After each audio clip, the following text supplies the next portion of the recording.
Business Forum. And today, we have Secretary Jose Almonte. He was actually was a subject of an article in Esquire magazine in 2013. It's called The Unfinished Revolution of Jose Almonte. And maybe just to give a little bit of backgrounder, there's a short intro that says, Jose Almonte is not as scary as some people paint him to be. Upon closer scrutiny, the sinister, quote unquote, former national security advisor is someone with a deep-rooted Christian faith and an indomitable love for the country. Now in his 80s, does he look 80? He has 84. He has something to say, and anyone who won't listen, they say should be shot for treason. Okay, let me just try to give you just a brief backgrounder. Secretary Jose Almonte was National Security Advisor and Director General of the National Security Council in the cabinet of Philippine President Fidel V. Ramos from 92 to 98. He is a graduate of the Philippine Military Academy in 1956. He won the Distinguished Conduct Star for gallantry, serving with the with the Philippine Military Contingent in Vietnam from 66 to 69. I'd just like to jump. There's a whole lot to be said. In 95, he was awarded an honorary doctorate in public administration by the Polytechnic University of the Philippines. And in 98, he was given the country's highest award, the Ancient Order of Sikatuna for outstanding government service. He has published 4 books. Toward One Southeast Asia in 2004. My Part in 86 People Power Revolution in 2006. We Must Level the Playing Field in 2007. And Endless Journey, a memoir, in 2015. I heard him speak in a roundtable discussion yesterday, and I felt what he has to say is worth hearing. So I'd like to welcome Secretary Jose Almonte. Thank you, Mr. Secretary, for the kind introduction. I have so much to say, but I was told by Rocky I have to brief. Well, I'm here because yesterday I was invited to a roundtable discussion, and the Secretary was present, and he felt that I must share my sense of the situation with you distinguished ladies and gentlemen. So let me just be brief. I worked with President Ramos from 92 to 98. And one of the things I did really is to address the poverty, inequality, corruption in the Philippines. And to be able to do that, we have to look at the sources of this. Why are we in this situation? And again, to be brief, in my sense is this. We are here because, number one, we have not solved our internal problem of fighting each other. We may not be aware of it, but we are engaged in an internal war for the last many years, I would say, since we recovered our independence in 1946. This is the longest communist insurgency in the world, and we are at the same time having a problem of our separatist movement in the South. So that's number one. Number two, our broken politics. The problem is this. Only a small group, special group, that in general formulate the policies, national policies of this government, and it is implemented for their interest. And this happened, as you know, every after election, as we know. This center of political power where we are in this country is under the hands of this small group that funded the election. Okay. Number three, again, to be brief, we have a problem of iniquity. We have a problem of how business is run in the Philippines. The unholy alliance between politics and business. So, as I said, and I published a book on this, which was one of the materials we used during the time of President Ramos, is how do we level the playing field? both in terms of business and in terms of land. So that is why during the time of President Ramos, by the way, that regime had only 24.3% of the votes of the people. So we didn't have like President Duterte who has over 40%, etc. So our authority to that extent is influenced by that outcome of the election. So the most we were able to do is really to dismantle the PLDT monopoly.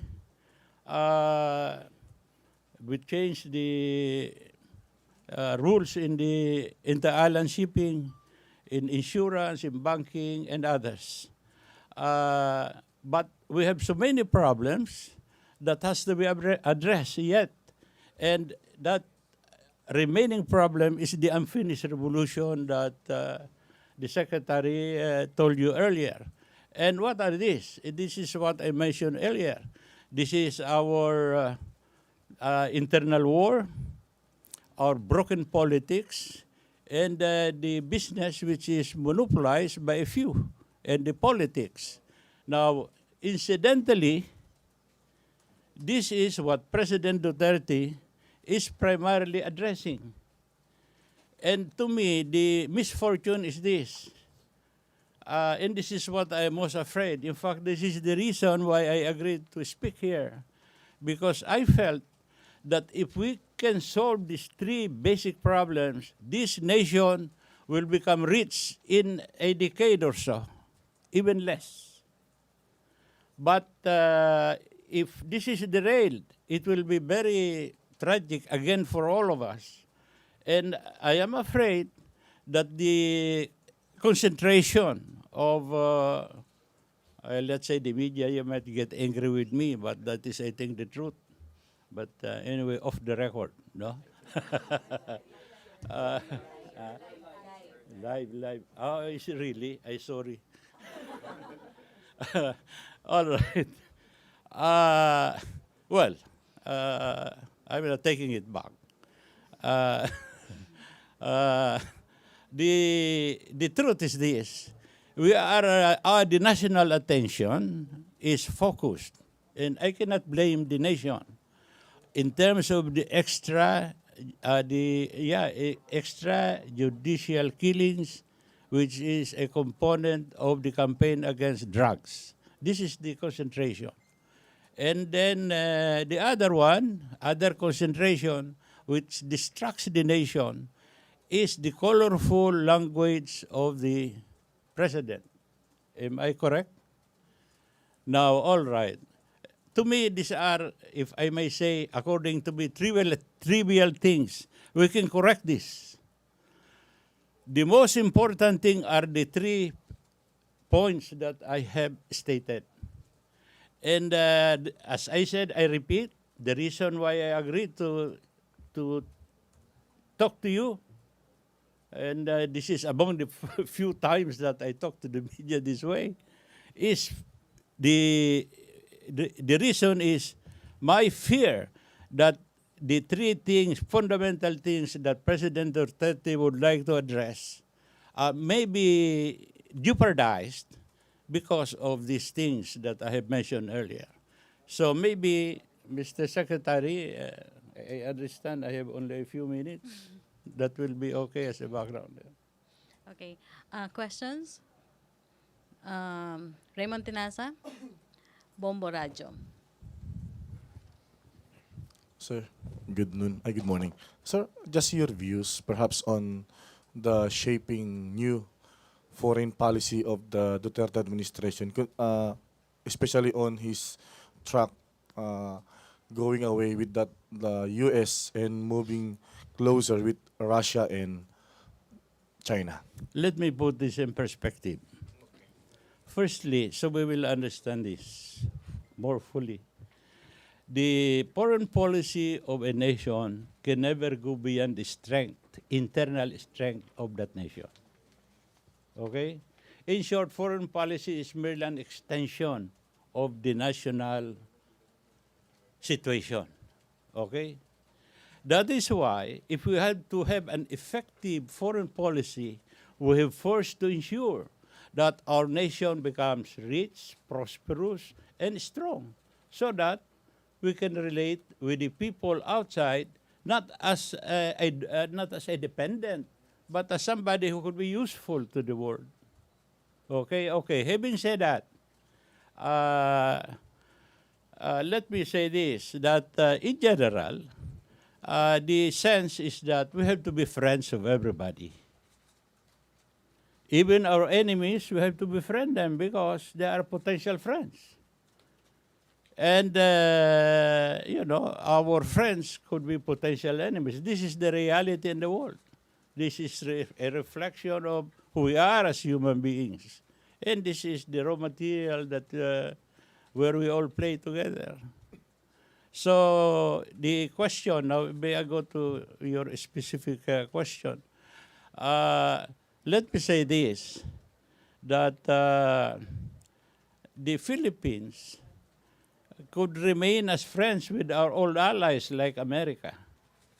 But at the same time, we can be friends of all others, even the enemies of America. And that will be the best policy given, in fact, a situation where we are not as powerful as the rest. So I repeat, to me, the best foreign policy is let's maintain our friendship with our old allies, but at the same time, let us work very hard to become friends of others, even if they are enemies of our allies. Sir, so I also have read your sterling record, especially as an intelligence officer during in the Vietnam War. So, based on your experience as that, what could you advise to, if you may, as necessary, you may advise to our president on how to successfully gain what you have just said, to be friends with everybody, and and even to the U.S. Yes. You answered it. What do you want me to say? No, considering he is doing otherwise, just what you have said. Because I see. Well, we have already expressed what is, in our view, should be done. And he's the one who will decide, not us. Thank you, sir. Ina Okay. Dulong, CNN Philippines. Good afternoon. Good morning, sir. What do you see as the possible consequences of the possibility of the Philippines breaking its ties with the U.S. or at least becoming less dependent on the U.S.? Well, your last one is very good. The best way is how to be less dependent, not just with the U.S., but everybody. May I put it this way? I had a personal experience on this, which I will not give the details. But I know that President Obama's view is this. He believes that a strong Philippines, a successful Philippines, will be in the best interest of America. You know, we are part of the so-called first line of defense. And given our situation, we are perceived by the region and the world as the weakest in the chain. So it is in the interest of the allies that we become rich, we become prosperous, because we will be rather than a dependent partner, we will be not just independent, but a contributor to the partnership. So let me put it that way, that I'm not speaking, I'm not the spokesman of the United States, but let me say it categorically that it is in the interest of America that this nation progresses. Henry Uri, DCRA is to be followed by Pia Ranyado. Microphone, please. Where's the microphone?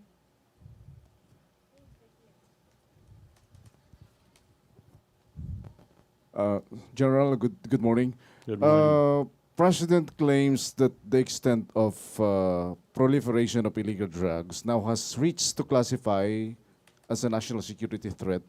So do you agree, sir? And if you agree, what then should be the national security strategy to eliminate this threat? Well, first, you have two components in your question.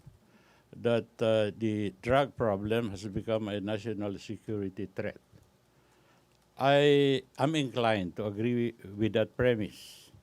And let me tell you that in the relations with nations, it has been historically shown that those who would like to destroy other country for their advantage, they use drugs to weaken the fiber of that national society. It happened to China, and this is what they claim. In fact, the rationale for really, recovering their old glory is because they do not want the indignities of the past because of drugs to repeat.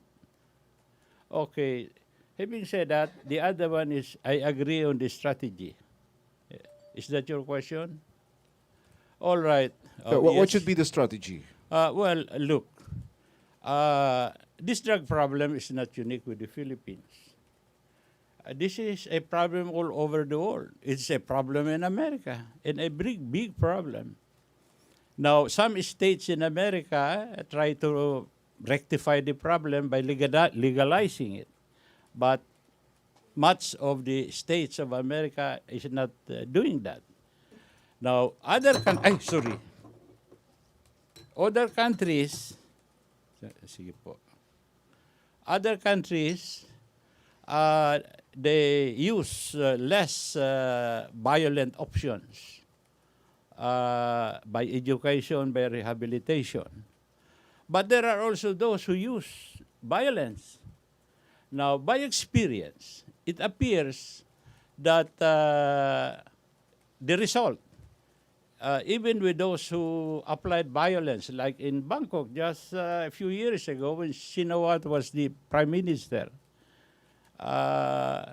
it did not end the drug problem. So you ask me what is the best.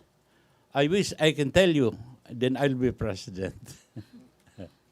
But do you agree how the president handles the problem? Well, again, that's a nice question. Huh?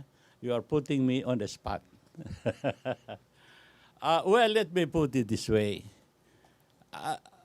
This is not, I think, now I am speaking more than my capacity, my competence. But let me say it just the same. This problem, I would suppose, the strategy or the present program of the president, I think is not permanent. Now, we are not sure if these things, if the drug problem, in his view, is now manageable, he will change the strategy, I suppose. And I think, if you agree, he might change it later, sooner than later. All right, thank you, sir. Thank you, Henry. Pia or Rappler? Good morning, sir. Sir, you used to be the National Security Advisor. What do you think of President Duterte's recent pronouncements on defense agreements with the U.S.? For example, his desire to end the war games with the U.S. and also to review the EDCA. What do you think of this in light of the West Philippine Sea dispute we have with China? Well, at the surface, the impact at the surface is negative. But I say at the surface because I don't want to underrate the strategic thinking of the president. Now, I don't want to elaborate on this because I do not want to pretend that I know him better. Let me just give you an example, although it's not a very good one. But it will indicate to you what I'm trying to say. Before the election, or just after the election, she said so many things against his vice president. Am I correct? You recall? Yung magkaaway sila? Tama ba yon? You recall? Vice President Lenny. Hindi pinapansin. Tama? At saka mayroon pang mga salita na medyo mahanghang, hindi ba? All right. But look, later on, Vice President Lenny went to Malacanang. He even kissed her hand. Am I correct? I saw it on the picture. Tama ba yun? So, what does this mean? Oh, you make the conclusion. Okay? Sir, just to follow up. You have to think more than more than the surface, you know? Okay. Sir, earlier you said that the impact on the surface would be negative. What do you Yeah. mean by this? Well, because if you take it as it is, remember our allies like President Obama, the United States, they have their own feelings. The military who conducts this, they are planning. So if you say they will not continue, you know, if you are in the organization like the military, when you conduct an exercise, that is not done just like that in 1 week. That is prepared for months. And they have to simulate. They have to practice by themselves. Why? Because in the military, for exercises, the maximum allowed casualty, if I remember correctly, is 3%, 1%. If they have a casualty more than that in a military exercise, the commander will be court-martialed. Okay. So it's not that easy. So you could see that there are negative feelings because of organizational or operational constraints. Raymond Tenasa to be followed by JP Bencito of Manila Standard. Raymond. Sir, just to clarify your statement that you believe that U.S. wants us to prosper and to be strong. Yeah, I never said. You've said that U.S. actually wants us to progress and to be a strong country. Of course, yes. Do you believe so? I mean, please correct my thinking, because is that the actual, considering that they are giving us ships from their junks, refurbished one? You know, we are live on TV, no? If I say this to the public, I have no permission to express this on TV from people who talk to me. But you read, I have published a book, Endless Journey. You read the epilogue there, and it is there. I narrated this there because it is written, because if there's any objection, at least I have a basis to answer them. But for here, if I will say that, baka naman sasabihin ng US Embassy or what, I'm trying to promote myself, you know. But it is written there. You look at it, it's available in fully book in National Bookstore, Endless Journey. Epilogue is written there. Who, why, and what. Okay? Sir, I asked this question because I think as far as the statements of the President publicly on where he is coming from against U.S. and why he wants to to break up with U.S. is because we are getting what we should be getting as allies of the U.S. You are right. And I've experienced that myself before when I was in the government, and I cannot blame the president. But I was also told before, like for instance today, we bought F-50s from FA-50s from South Korea. Yes, sir. There are no missile weaponry according to the publication. Well, I do not know the arrangements between the Pinoy government and South Korea. But what I know in the past, all of this technology which comes from America exported to South Korea, when they re-export it to another country, they have to ask permission from the source. This is true for everybody, Israel and others, especially Israel, because they are the ones who are very active on this. Now, the missile system is, they have to ask permission. But I don't know how much it will cost now of the missile system.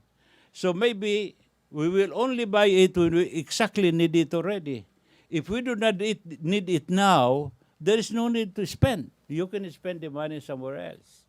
But look, I am not competent to really explain this, but it's just my personal sense. That's why there is no weapon. But you want the weapon, you can buy it anytime. But if you don't need it yet, there is no need. Okay? Thank you so much, sir. Thank you, Raymond. JP Bencito. Hi, sir. Good morning. Sir, would just like to... Saan ito? Oh. Hi, sir. Would just like to press on the earlier question, sir.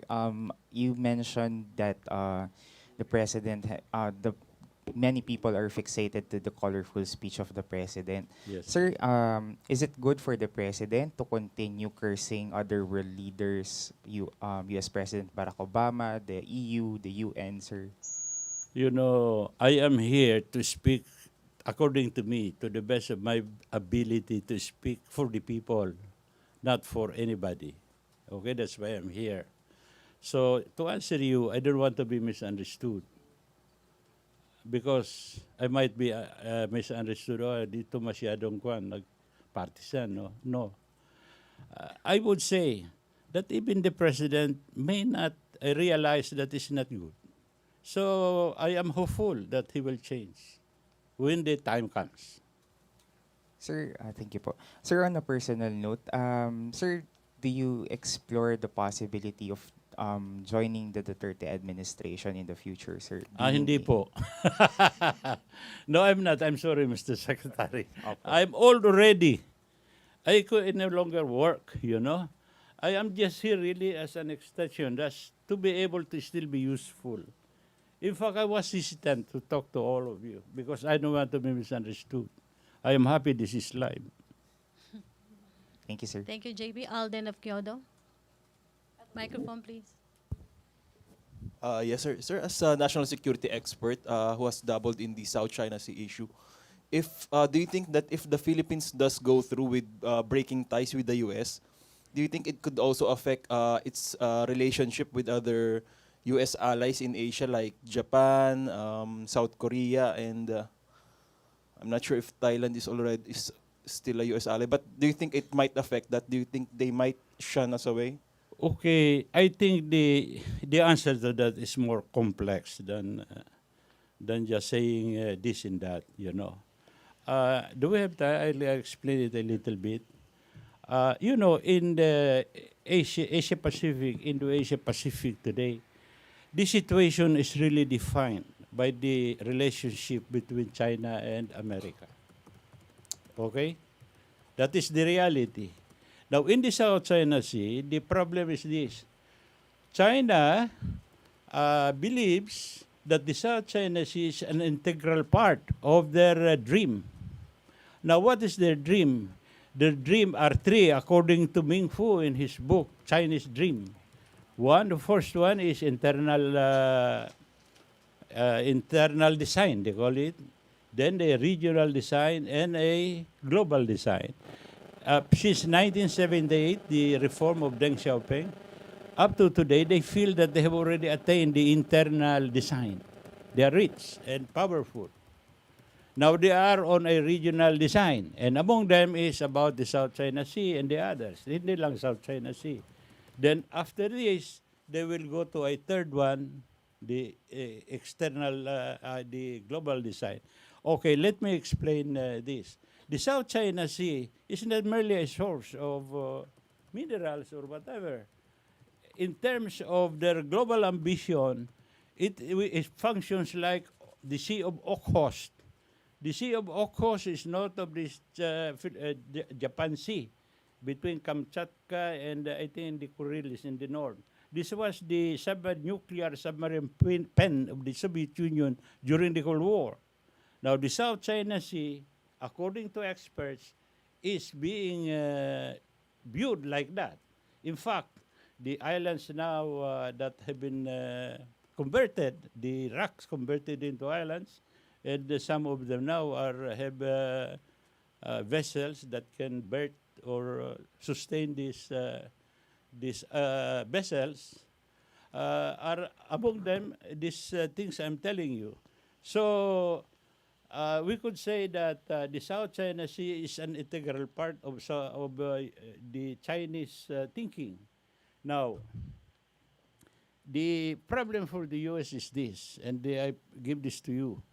If China will control the South China Sea by merely using water, sand, and patience, this will have an irrevocable, irreparable, immense implication to the security of the United States, especially in terms of its global leadership position. So in that sense, it will be very difficult for America to allow this to happen. Correct? Now, I'll go to your question. If this happens, you know, in the Asia Pacific, the Philippines is part of the so-called forced island chain. Okay?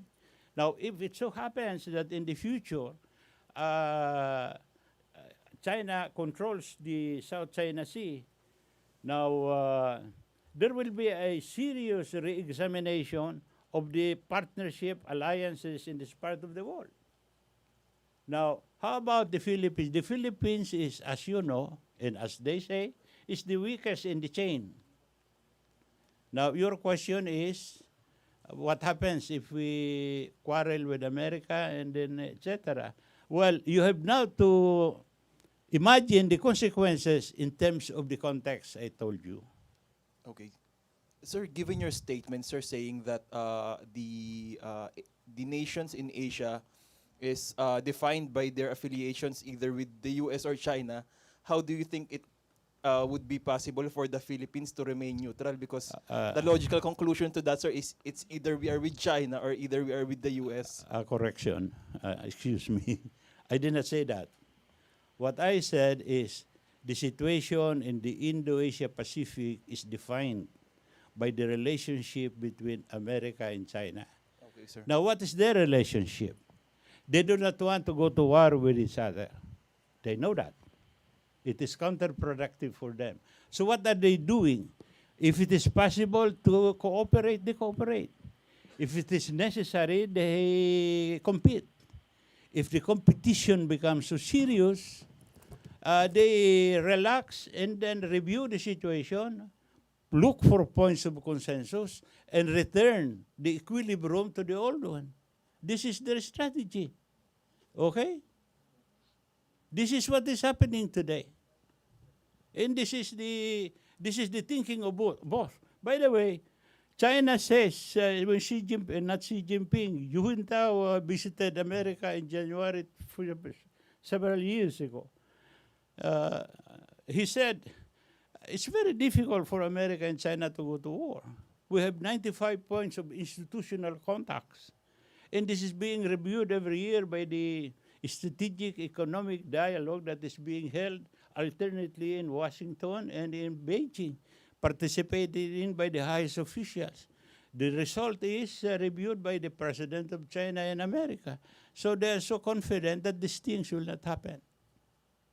That is in that sense. Now, ang sabi mo ano yun?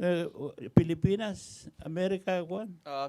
My question, sir, is can the Philippines remain neutral, sir, in its relationship with either China or the US? Ito ang sinasabi ko in the beginning. We maintain our relationship with America. But at the same time, let us befriend all the others, including China. Now, you call that neutrality? I don't know. Maybe you call it active neutrality. Is that good enough? Huh? Okay, sir. Because No, you must be convinced because you are going to write. okay, sir, because you told us, sir, that there's conflicting interests between the US and China in the South China Sea. So if we side with one, if we side with, okay, go ahead, sir. You know, this is not black and white. As I told you, they are enemies, but they don't want to go to war. Okay? So they cooperate when there is reason for cooperation. They compete when there is, it's impossible to cooperate. This is the relationship between, this relationship, the friendship here is different between you and your girlfriend. I'm sorry. This is a very practical and utilitarian friendship, if I give it to you. Okay. Thank you, sir. Okay, thank you, You Alden. can write it well. Thank you, Alden. Henry Uri, DCRH. Sir, if I may ask you this question. A while ago, you have mentioned that our country's problem are internal war, broken politics, and monopolized business.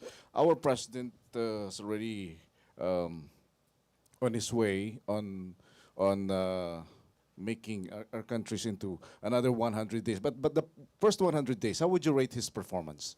Well, if I look at it in terms of these three fundamental problems of the Philippines, and let me repeat, if we cannot solve these three problems, our nation, we put it another way, we can never build the Filipino nation the way we want it to be. So these three must be solved, and President Duterte is confronting it. That's why I'm here talking to you, because I think that is best for the nation.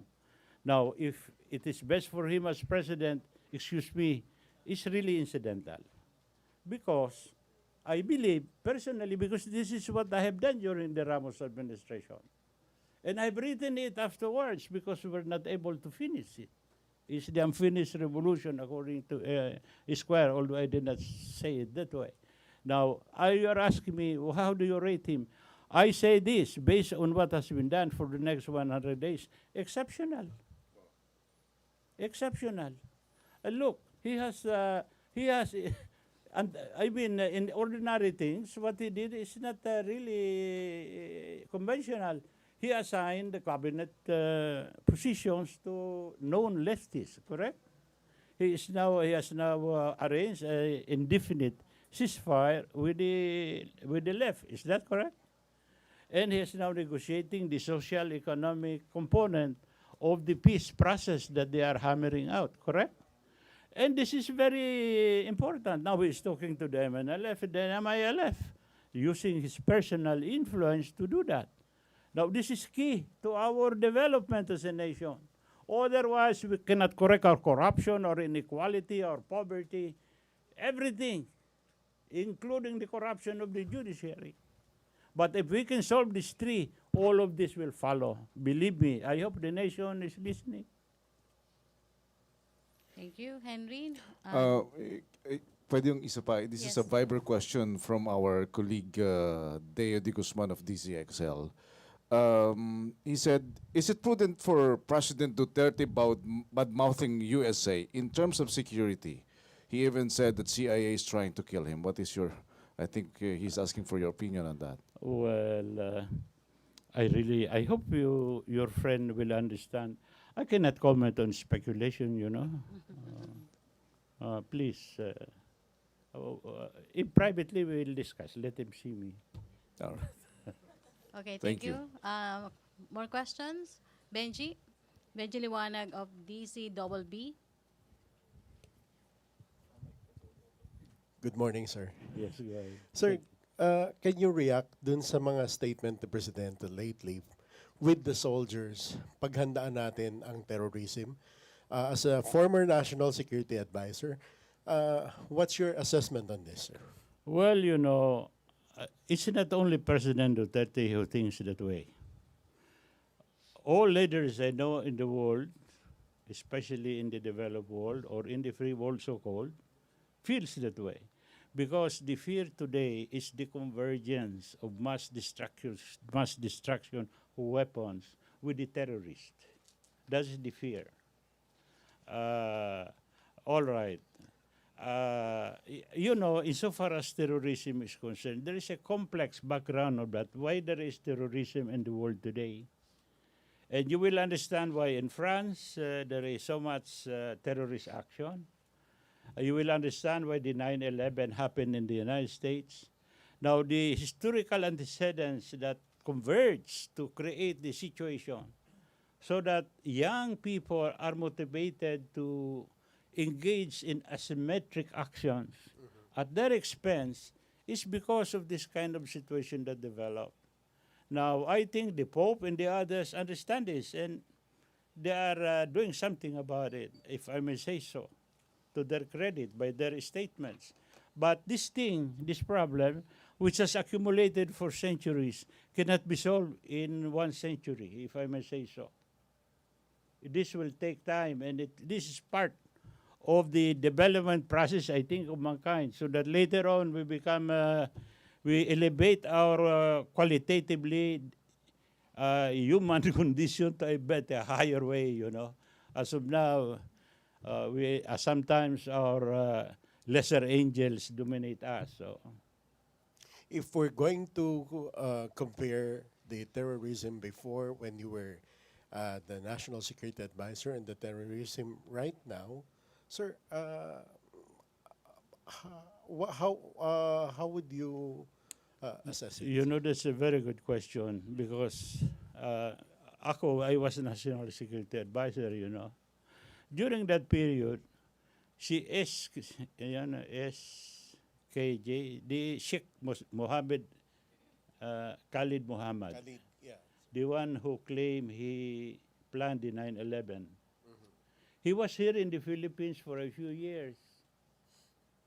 And he was our subject of investigation, you know. If you recall what happened in the explosion in Malati, where General Rason recovered these CDs about the plan of these terrorists to bomb Washington, White House, CIA, and the Pentagon. Task Force Bujinka. Oplan Bujinka. Yes, Bujinka. sir. There's a book published in England. That's ours. That's here. You will note that the preparation of this was during our time. And it happened after us already. So the impression that it is worse today than before is there. But if you ask me, it has always been there. Although the actions now are worse than before. Okay. Thank you very much, sir. Thank you. Thank you, Benji. Questions? Done? Okay. Ian Cruz of GMA7. Secretary Almonte, Yes. you mentioned po kanina no, na exceptional yung mga nagawa ni Presidente sa kanyang 100 days. But you mentioned din Exceptional sa three. sa three, oo. Yeah. Please make that clear. Apo, sa three problems, major Three problems. fundamental problems that I feel this nation has to confront, has to resolve in order to become a real nation state. Apo. Pero nababanggit niyo po na may distraction dahil dun sa colorful language ni Presidente Tama po. and extrajudicial killings. Tama po. Paano po natin ma-address ito? Nakausap niyo po ba ang Pangulo tungkol dun sa dalawang distraction Hindi na po. ito? By the way, I hope the President does not take it against me. I have not met him. So I don't know him personally. But I am saying this because what I read in the papers as what he wants to do is this. And by coincidence, I believe that this is what is best for the nation. As the Secretary said, I have said it before. And by the way, I kept that secret because I don't want to dilute the President's thinking, you know. I don't want people to interpret that I have anything to do with thinking. There is none. It just so happened that what he's doing is what I thought before. And that is why I am here to talk to you. I was asked, and the reason is I believe that he's doing the right thing on this. Sir, you also mentioned that you're hopeful that he will change. What kind of change po ang... Yeah, I'm What kind of hopeful. change? Yes. Well, if he can make his colorful statement colorless, that's a big change for me. Ano pang problema ni Presidente? Yun lang naman siguro eh. Ano pa? Meron pa ba iba? Ian? Okay na? Okay. Thank you, MPC. More questions? No more? Okay. Sigurado kayo? Thank you, Secretary Almonte. Okay.